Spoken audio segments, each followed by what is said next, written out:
Hola, buenas noches a todos. ¿Cómo han estado? Espero que bien. Qué gusto reencontrarnos de nuevo en esta reunión. Y aunque estamos un poco limitados de tiempo, vamos a hacer este resumen sobre el periespíritu, básicamente, que se denomina también nuestro cuerpo energético. Y ante todo vamos a destacar algunas investigaciones externas al espiritismo, al movimiento espírita, como algunos investigadores independientes a lo largo de las décadas y en años recientes han estado haciendo aportaciones importantes que corroboran lo que encontramos en la codificación espírita. Investigaciones, como dije, independientes, sin ningún tipo de enfoque doctrinario, pero que contribuyen a dar fortaleza a lo que nos enseñaron los espíritus a través de la codificación, y otros aportes de André Luis y de Manuel al respecto del cuerpo de energía que nosotros tenemos. Ya sabemos que básicamente estamos conformados de espíritu, periespíritu y cuerpo físico. Y en esta oportunidad vamos a utilizar el concepto de cuerpo energético, que aunque sean términos un poco diferentes, pues los conceptos van a ser iguales. La enseñanza doctrinaria, vamos a compartir aquí la presentación. Bueno, muy bien. Entonces, nuestro cuerpo energético, el perispíritu en la antigüedad, vemos que en Egipto lo llamaban Ka, los hindúes lo denominaron Linga Sharira, en Grecia Ochema, en Pitágoras lo llamó carro sutil del alma. Los neopitagóricos lo llamaron astroides, los hebreos nefes y otras denominaciones, y Pablo de Tarso lo denominaba cuerpo espiritual. En otras doctrinas, el periespíritu aparece, por ejemplo, en Paracelso, quien vivió entre 1493 y 1541, cuerpo siderio. Fourier, que fue un químico del siglo XVIII, lo llamaba cuerpo aromal. Baraduc, quien fue fotógrafo e investigador, lo llamaba somot.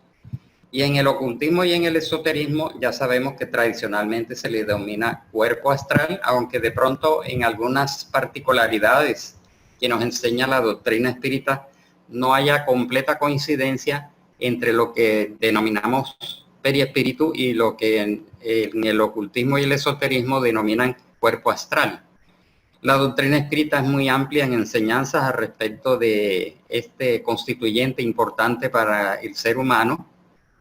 Y sabemos que el perispíritu tiene forma, propiedades, organización, funciones y densidad y coloración. Esto es un resumen para adelantar.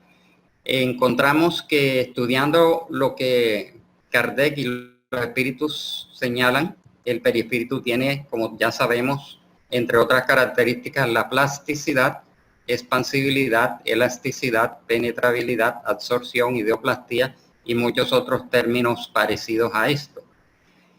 Hemos reunido un resumen de 6 diapositivas sobre lo que en las distintas obras de Allan Kardec aparece sobre el periespíritu, ¿no? LE, el libro de los espíritus, LM, el libro de los medium, que es el espiritismo, etc. Entonces, en su origen y naturaleza, el periespíritu es el principio intermediario entre el espíritu y la materia. El cuerpo etéreo del espíritu, cuerpo fluídico vaporoso del espíritu, envoltura semimaterial, envoltorio fluídico, leve e indestructible, materia eminentemente sutil, que es la que los conforman, materia quinta esenciada. Kardec, como podemos ver, utilizó variantes de estos mismos términos. Es tomado del fluido universal de cada mundo, como ya sabemos, y tomemos esto como un resumen. La sustancia del periespíritu es más o menos etérea según la naturaleza de cada mundo. Es una condensación del fluido cósmico alrededor de un foco de inteligencia que es el espíritu. Esta es una definición bastante importante, en una condensación, y vamos a ver que es también una estructuración de esa energía, fluido cósmico alrededor de un foco de inteligencia que es cada uno de nosotros. Y es uno de los principales productos del fluido cósmico.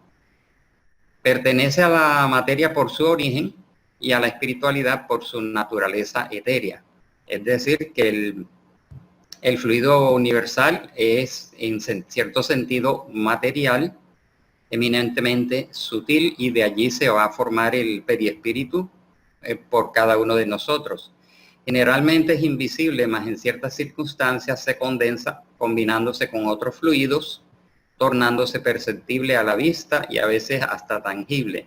Es lo que se ve en las apariciones. Eso está en la Revista Espírita. Y también lo definen en la Revista Espírita que después de la muerte del cuerpo, el alma conserva su envoltorio fluídico. Él participa al mismo tiempo de, como es energía, comparativamente con la electricidad, fluido magnético y hasta cierto punto de la materia inerte. Es el principio de la vida orgánica, más no el de la vida intelectual. En este punto señalado en una de las revistas espíritas, es importante porque tiende a haber una confusión en algunos grupos, digamos, algunas personas que consideran al periespíritu incluso con la capacidad de memoria, cuando la memoria realmente pertenece al espíritu, al alma, a la esencia, la mente espiritual. Entonces el periespíritu, al ser una estructura energética, es el principio de la vida orgánica, pero no es el principio de la vida intelectual, aunque reciba la influencia de la mente. El periespíritu no piensa, dice en el libro de los medios, es el agente o instrumento de acción del espíritu, ¿no? Y no está desligado del espíritu. Tiene la forma humana, guarda la apariencia de la última encarnación, es de naturaleza esencialmente flexible. Esta flexibilidad del periespíritu está expresado también como ideoplástico, que obedece a los impulsos de la mente y de la voluntad. Y por supuesto sabemos que refleja las condiciones del espíritu, el estado intelectivo y el estado moral y psicológico. Tiene la forma que el espíritu quiera, puede tomar forma visible y hasta palpable, puede variar de apariencia, modificarse al infinito, dice en el libro de los medios.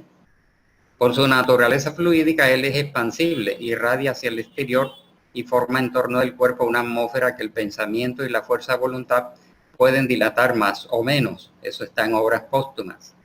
Irradia por todos los lados y se manifiesta exteriormente. Por su naturaleza semimaterial, es flexible, expansible, amoldarse a la voluntad del espíritu. Puede dilatarse, contraerse, transformarse, prestarse a todas las metamorfosis. También encontramos que en la Revista Espírita reitera, generalmente es invisible, mas en ciertas circunstancias se condensa. Es lo que ya lo habíamos visto. Asimila los fluidos con facilidad. El periespíritu como estructura energética es emisor y a la vez es absorbente, ¿no?, de los fluidos de los demás seres que están a nuestro alrededor. Posibilita la perfección de los sentidos, ya en el libro de los medios, la extensión de la visión y del pensamiento siendo su conductor. Y es la llave de todos los fenómenos espíritas de orden material. Allí está explicado cómo el periespíritu en el libro de los medios es la clave de la comunicabilidad y de muchos otros fenómenos de efectos físicos y de efectos intelectuales. El principio es el mismo en todas las manifestaciones. Reside en las propiedades del periespíritu. Su acción fluídica se transmite de periespíritu a periespíritu y tiene algunas de las propiedades de la materia. Es el lazo que une el espíritu al cuerpo, vehículo de transmisión de las impresiones exteriores, vehículo del pensamiento. Aquí ya está claro, es el vehículo del pensamiento, de las percepciones y de las sensaciones del espíritu. Es imponderable, sirviendo de lazo intermediario entre el cuerpo y el espíritu. Se presta a todas las modificaciones y ejerce su acción sobre la materia. Agente por medio del cual los espíritus se comunican indirectamente, intermediario de las sensaciones, vehículo de transmisión del pensamiento. Hay repeticiones en distintas obras. Es la llave de una multitud de fenómenos y es el órgano sensitivo del espíritu. por ser intermediario, claro está, entre el espíritu y el cuerpo físico, es un órgano sensitivo. Y ahí dice fluido nervioso o periespiritual. Entonces hay unas aproximaciones más recientes y de otros autores interesantes que las repasemos y las conozcamos o nos enteremos de que, por ejemplo, vamos a hablar del doctor Handrich de Alemania, que llama esta estructura energética entelequia. En Corea del Norte, el profesor Kim Bong-han estudió el sistema energético de la acupuntura. Como vamos a ver, otro autor, Spemann, llama esto el organizador, porque como ya sabemos, el periespíritu es organizador del cuerpo físico. Rignano, otro investigador italiano, lo menciona como energía biológica. Child habla de los gradientes fisiológicos, Weiss habla del campo biológico, y esta escuela rusa, encaminada o encabezada por Grishenko, estudió el bioplasma o cuerpo bioplásmico, le dieron esa denominación. Handrich, que fue biólogo y filósofo alemán, presidente de la Sociedad de Investigación Psíquica, lo llamó entelequia a esta estructura y dijo que los fenómenos paranormales son continuación de los fenómenos biológicos y psicológicos, estableciendo, como podemos ver allí, un enlace entre estos campos, el biológico, el psicológico y el psíquico, ¿no? O paranormal. Y para nosotros el sentido mediúnico. Él estableció una semejanza entre la epigénesis embrionaria, es decir, la formación organizada del embrión, y la formación de las ectoplasmías, y creó este concepto del supervitalismo, es decir, que detrás de los procesos vitales que suceden en el embrión hay una estructura que también actúa en el fenómeno de las materializaciones ectoplásmicas. En Rusia, entre los soviéticos, hablaron a partir del investigador Grishenko desde 1944, el cuerpo bioplásmico, que era un cuerpo dinámico formado de campos de fuerza.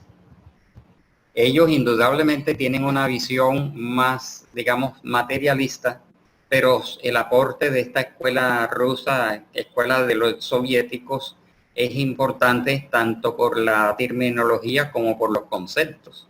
Bioplasma sería una sustancia compleja de extraordinarias propiedades físicas y químicas, sentado en la raíz de los procesos biológicos. Es una sustancia compleja, la estudiaron, como hicieron otros autores. Encierra la llave del secreto de la vida. Incluye funciones orgánicas normales y paranormales. Vemos allí que esta escuela pues sigue reconociendo, por supuesto, la fenomenología paranormal y establecen una relación entre estas distintas funciones orgánicas, las ordinarias y normales, y las llamadas extrasensoriales o paranormales. El cuerpo bioplásmico sería el constituyente fronterizo que sufre la acción de los campos electrodinámicos, electromagnéticos del cuerpo periespiritual. Como podemos ver aquí, parece haber una insinuación de que son dos estructuras, ¿no? Porque el cuerpo bioplásmico sería precisamente una sustancia mucho más plásmica, parecida al ectoplasma, pero que a su vez sufre la influencia de otra estructura que tiene campos electrodinámicos, electromagnéticos del cuerpo espiritual. Que eso es una sustentación importante para nosotros los espíritas, porque Kardec habla del principio vital, el fluido vital, distinto al propio periespíritu, sustentado por supuesto por el periespíritu, y el periespíritu a su vez sustentado por la mente. Habíamos mencionado a este investigador del norte de Corea, Kim Bong-han, que se dedicó durante muchos años a estudiar el sistema energético de la acupuntura. Y recordemos que esta respetable disciplina oriental habla de puntos, ductos y meridianos energéticos que están esparcidos a lo largo del cuerpo físico.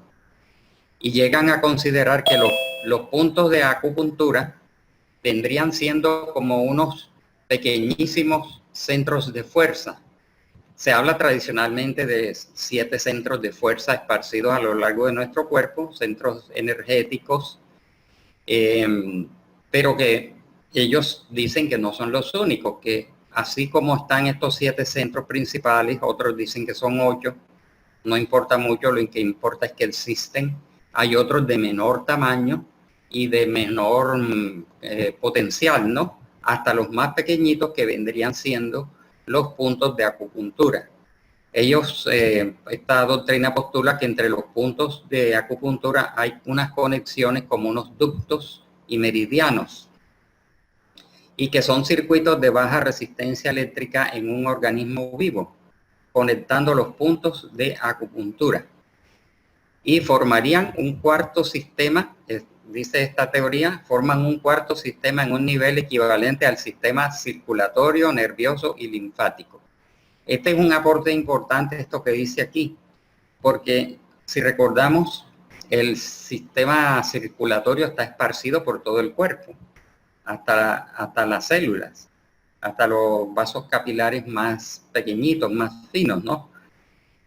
Hasta los grandes vasos que entran y salen del corazón.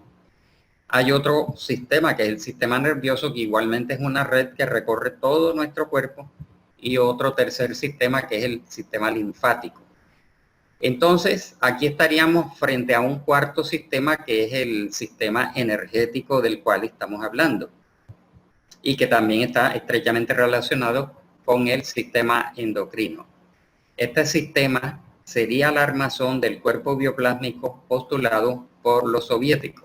Como podemos ver aquí, hay una cierta congruencia entre estos investigadores, porque consideran que el cuerpo bioplásmico estudiado por los soviéticos es una sustancia, podríamos decir, plasmática, ¿no?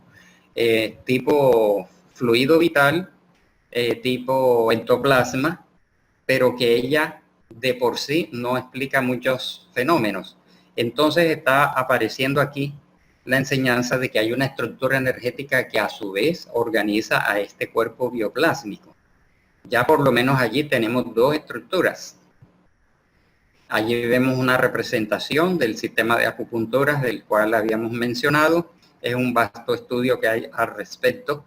Y el profesor Kim Bong-han hizo unas aplicaciones con ciertas sustancias radioactivas que inyectaba en los puntos de acupuntura, y después con unos aparatos de detección parecidos a las radiografías, a los escáneres y otros métodos más modernos, le siguió el rastro a esa sustancia que inyectó en cada punto de acupuntura, en la parte que él escogió, ¿no?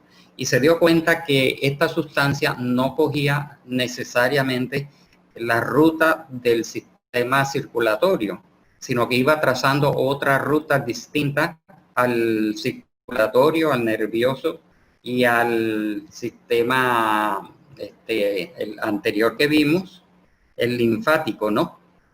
Concluyendo así, de un punto de vista experimental, de que hay unas otras rutas en nuestro organismo que necesariamente tienen que ser energéticas. Por esto el profesor Kim Bong-han hizo este valioso aporte.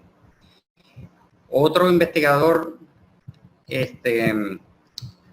llamado Harold Saxon Burr, muy famoso, hacia 1972, de la Escuela de Medicina de la Universidad de Yale, postuló la idea de los campos de la vida, porque estamos viendo una coincidencia entre los autores anteriores que hablan de los campos de la vida, campos electrodinámicos que controlan los procesos biológicos en todos los seres vivos, desde las bacterias hasta los seres humanos, y que ese campo de la vida, campo vital, tiene cualidades organizadoras y directoras.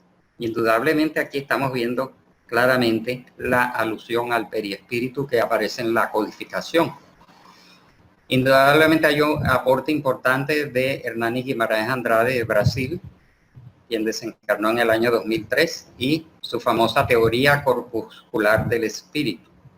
Y aprovechamos la oportunidad para recomendar esta primera obra, El átomo espiritual, la investigación y la hipótesis de trabajo que él presentó, señalando que así como el cuerpo físico estaba formado de átomos y de moléculas, indudablemente para él el espíritu estaría formado por una especie de átomo espiritual y que estaría formado un núcleo de una partícula de inteligencia y de pensamiento, intelectón y mentaltón, y otras partículas girando en torno al núcleo que sería el bión, cuyos campos magnéticos y electromagnéticos son los que estructuran la materia. Esto fue una importante hipótesis de trabajo que desafortunadamente no fue llevada hasta el final por la partida de Hernani Guimarães y porque no hubo continuadores que se dedicaran en un sentido experimental a continuar demostrando la existencia o no existencia de ese átomo espiritual, que podríamos pensar que más bien se estaba refiriendo al periespíritu, la estructura del periespíritu, que se nos hace como más lógico que estuviera formado por átomos y no el espíritu propiamente dicho. Postuló entonces la idea del modelo organizador biológico y que emite energías en forma de campos magnéticos y biomagnéticos, al cual llamó, como podemos ver, campo biomagnético. En la doctrina espírita, por supuesto, aparece a través de la maravillosa mediunidad de Francisco Cándido Javier las enseñanzas y los aportes dados por Emmanuel en sus distintas obras, y en la obra de Rotero habla de el periespíritu. Es un organismo que constituye para el hombre el molde fundamental de la existencia, que subsiste más allá del sepulcro y permanece en la región que le corresponde de acuerdo con su peso específico. Como por supuesto ubicándonos dentro de la doctrina espírita y se utiliza el concepto de periespíritu, sin embargo la descripción de Emmanuel es más técnica, ¿no? Y que coincide exactamente con las 6 láminas que vimos de las definiciones de Allan Kardec. Y no se puede descartar que algunos de estos investigadores hubiesen consultado también las obras espíritas, porque vemos unas similitudes que realmente no podrían ser diferentes, porque se trata de una realidad a la cual se le dan distintos nombres de acuerdo pues a la doctrina o de acuerdo al abordaje. Indudablemente que sabemos que hay otras doctrinas que postulan estructuras como cuerpos, ¿no? 7 cuerpos, 9 cuerpos. Sin embargo, la doctrina espírita no podía entrar en esas complejidades de llamar cuerpo mental, cuerpo astral, cuerpo, etcétera, cuerpo mental, celeste, etcétera, porque no era el objeto en el momento. Pero hemos visto en estos investigadores, algunos de los que hemos mencionado, porque son muchos otros, y que precisamente aparecen mencionados en un escrito de Hernani Guimarães Andrade, el hecho de que destacan esta estructura energética periespiritual y una sustancia previa al cuerpo físico, es decir, un plasma intermediario entre el periespíritu y el cuerpo físico propiamente dicho, que sería el bioplasma. Entonces, esta descripción aparece en el libro de Rotero, y allí está que el periespíritu está formado con sustancias químicas que trascienden la serie estequiogenética conocida hasta ahora por la ciencia terrena. Aquí vemos entonces una aproximación que tuvo Hernani Guimarães a este concepto de que el periespíritu está formado de sustancias químicas, y cuando se habla de sustancias químicas indudablemente se está refiriendo a átomos y a moléculas que funcionan en un nivel vibratorio mucho más de alta frecuencia que lo que está señalado en la materia física, ¿no? Y en la estructura orgánica. Y es un andamiaje de materia rarificada que se altera de acuerdo con el patrón vibratorio del campo interno. Indudablemente que, como sabemos que el periespíritu es moldeable, es ideoplástico, recibe la vibración y la conducción y la estructuración que emanan del espíritu propiamente dicho, emanan de la mente, de los pensamientos, los sentimientos, las emociones y las reacciones. Todo esto se refleja indudablemente en forma directa. Incluso André Luis habla del campo mental. Entonces, realmente el ser humano estaría formado por espíritu. El campo mental, periespíritu, bioplasma y cuerpo físico serían tres estructuras con intermediación de otras dos. Entonces, dice Manuel que el perispíritu es un delicado organismo con extrema plasticidad que se modifica bajo el poder del pensamiento. Y en alguna obra, cuyo título en el momento no recuerdo, André Luis utiliza el concepto de psicosoma, que suena como más académico, que suena como más moderno, pero en el fondo cualquiera de estos términos, preferentemente para nosotros, periespíritu, están señalando la naturaleza y las funciones de esta estructura. Indudablemente, entonces, el cuerpo periespiritual es nuestro cuerpo energético y que la ciencia externa al espiritismo ha estado abordando, como pudimos ver, desde distintos países, distintos investigadores, incluso la sola historia del concepto de bioplasma o cuerpo bioplásmico de esta escuela soviética es una historia bastante larga, bastante extensa, de un camino bastante tortuoso que este grupo de investigadores encabezados por Grishenko y sus continuadores fueron adentrándose, manteniendo por supuesto que un enfoque que tendía más que todo a la noción materialista, ¿no?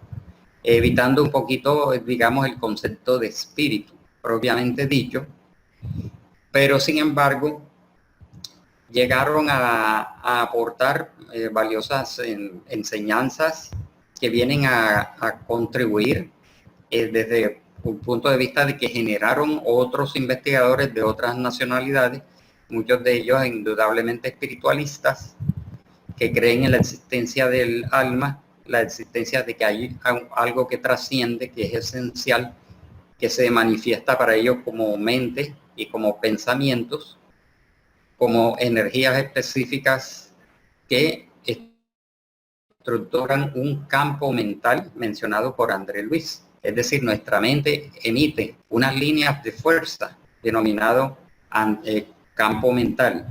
Ese campo mental y esas líneas de fuerza estructuran al periespíritu.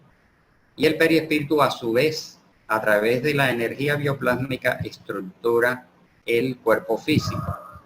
Ese bioplasma parece corresponder, por las características que hemos visto, a la noción de principio vital mencionado por Allan Kardec. Entonces, básicamente, vemos que este es una estructura maravillosa que sustenta la vida, que tiene su explicación científica y que ya dentro del campo de las escuelas de los médicos espíritas, de las asociaciones médico-espíritas y varios de ellos inspirándose en las obras de André Luis,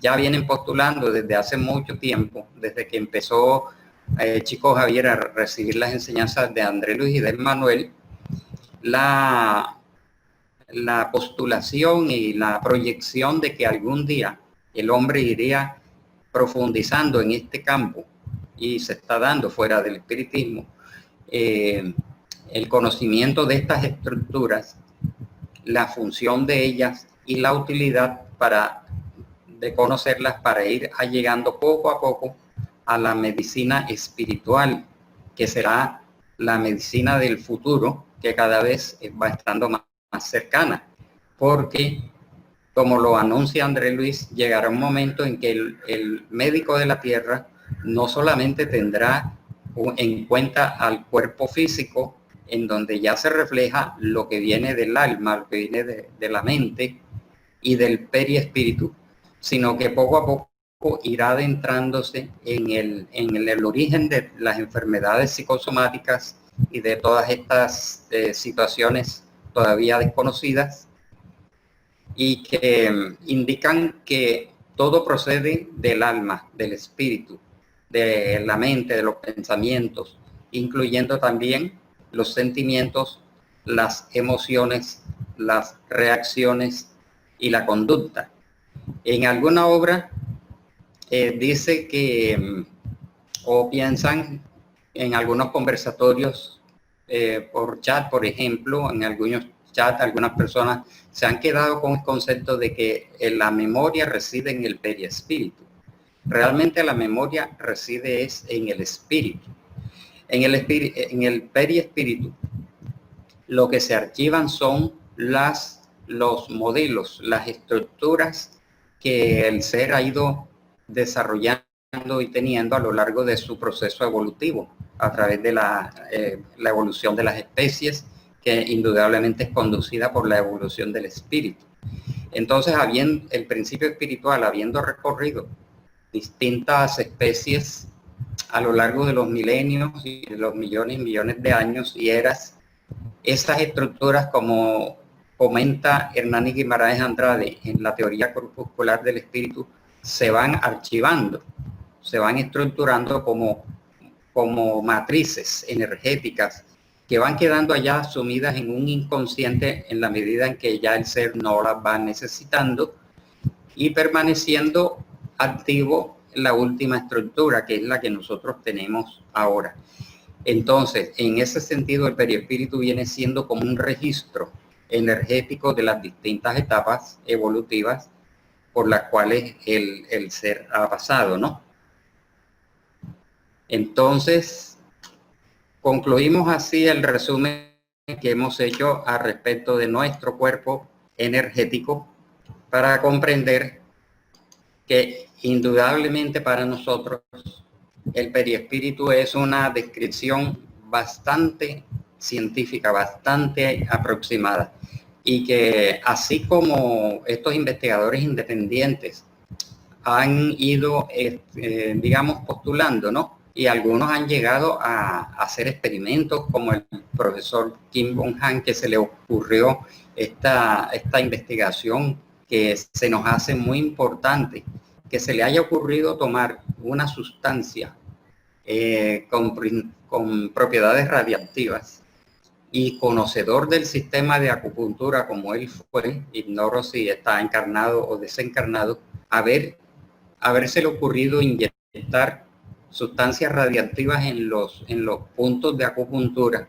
y observar cómo esa sustancia cogió otros rumbos, otras líneas, otros caminos, y fueron dibujando toda una estructura energética que corresponden a lo que ellos ya habían postulado desde el campo oriental, lo de los puntos, los ductos y los centros de fuerza, ¿no? Que indudablemente están en el periespíritu, y que, como hemos visto, el alma, el espíritu es la esencia energética de todo esto, que se utiliza de estas estructuras, que son modificaciones del fluido universal de cada mundo. Cada planeta, de acuerdo a su grado evolutivo, va a tener su propio campo vibratorio específico, y cada mundo habitado, sean mundos primitivos, mundos de expiación y prueba, mundos de regeneración, mundos felices o mundos celestes, tiene en su entorno, por supuesto, sus respectivas camadas vibratorias mucho más elevadas que los mundos inferiores, y que la vida en esos mundos, como está descrita en el Evangelio según el Espiritismo, es superior, es maravillosa, es a la que todos aspiramos algún día en la medida de nuestro esfuerzo, en la medida de nuestro progreso y de nuestra evolución. Por supuesto que, como ha explicado Divaldo, llegará la humanidad a ser espírita o llegará el mundo a aceptar el espiritismo como tal. Y él postula la idea, y aunque no sea la última palabra, puede que sí sea, en el sentido de que de pronto el espiritismo no penetraría en otras corrientes de pensamiento en el Oriente o en los países árabes como doctrina espírita propiamente. Pero como el espiritismo estudia cosas propias del ser humano, que no son propiedad del espiritismo, indudablemente la marcha de la ciencia va a ir permitiendo que los hombres de investigación se vayan ocupando, así como unos ya se ocuparon de este cuerpo energético, otros se están ocupando de la glándula pineal como antena psíquica, otros se están ocupando de la reencarnación y otros de la comunicabilidad de los espíritus. Y la transcomunicación instrumental, por ejemplo. Todo esto va marchando un poco lentamente, pero con paso firme. Indudablemente que dentro del movimiento espírita tal vez no haya tanta investigación, pero recordemos que todos estos investigadores son preparados en el mundo espiritual. Unos vienen como espíritas y otros vienen por fuera del movimiento espírita y van haciendo una aportación de tipo tecnológico, de tipo científico, como dije al principio, independiente de las conceptualizaciones doctrinarias, y la humanidad tiende como a aceptarlos un poco más desde un ámbito académico, un ámbito científico, experimental o comprobatorio, por la mentalidad de la humanidad en general, que quiere pruebas, quiere demostraciones, quiere objetividad, y que a la luz de la doctrina espírita para nosotros es suficiente la lógica, la razón, las narraciones de esta fenomenología, pero los no espíritas de pronto van a sentirse a gusto con cierto tipo de investigadores y van a llegar a las mismas conclusiones de lo que está en el libro de los espíritus, en el libro de los medium, en la revista espírita, en obras póstumas y en las demás obras. Y van a llegar a las mismas conclusiones con cualquier otro nombre, cada vez más técnicos, a lo que enseña André Luis y a lo que enseña Emmanuel enseñan ellos dos en sus libros, más las aportaciones de Juana de Ángelis, de Manuel Filomeno de Miranda, que también tiene un enfoque bastante científico. Y hay una punta de lanza que se aspira a que avancen cada vez más, que es la Asociación Médico Espírita Internacional, la Asociación Médico Espírita Brasileña, en donde algunos de estos investigadores vienen hace años haciendo una serie de investigaciones y sustentados lógicamente por la codificación y las obras de André Luis y de Emmanuel. Entonces concluimos así este resumen sobre el cuerpo energético, y la enseñanza que se deduce de todo esto es que así como cuidamos nuestro cuerpo físico, lo alimentamos, lo higienizamos, lo cuidamos, tratamos de mantenerlo saludable desde la mente y desde el corazón. Igualmente alimentemos, mantengamos y conduzcamos nuestro cuerpo energético. Bueno, hermanos, hermanas, muchas gracias por su atención y quedamos aquí para cualquier otra inquietud.